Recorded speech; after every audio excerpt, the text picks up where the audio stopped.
Penasihat Keamanan Nasional Israel Tzachi Hanegbi menyebut pemerintah tidak akan menghentikan serangan di Gaza meski Hamas sudah membebaskan para sandera.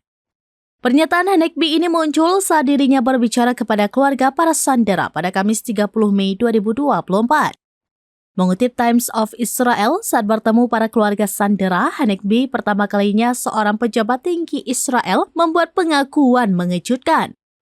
Hal ini menyoroti inti dari kebuntuan berulang dalam perundingan penyanderaan, di mana Hamas bersikeras melakukan gencatan senjata permanen, sementara Israel hanya bersedia menyetujui gencatan senjata sementara.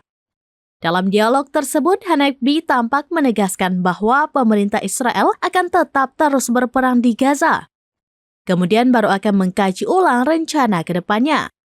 Netanyahu mengatakan bahwa kondisi Israel untuk mengakhiri perang tidak berubah, yakni untuk menghancurkan kemampuan militer dan pemerintahan Hamas, pembebasan semua sandera, dan memastikan bahwa Gaza tidak lagi menjadi ancaman bagi Israel, baru bersedia untuk melakukan gencatan senjata permanen.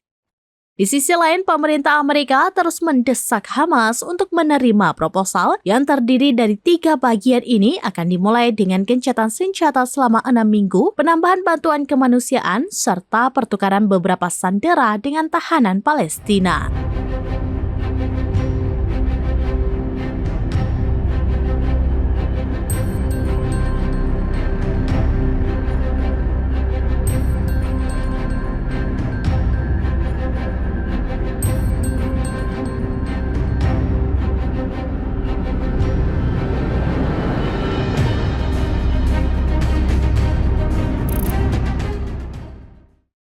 Download Tribun X sekarang, menghadirkan lokal menjadi Indonesia.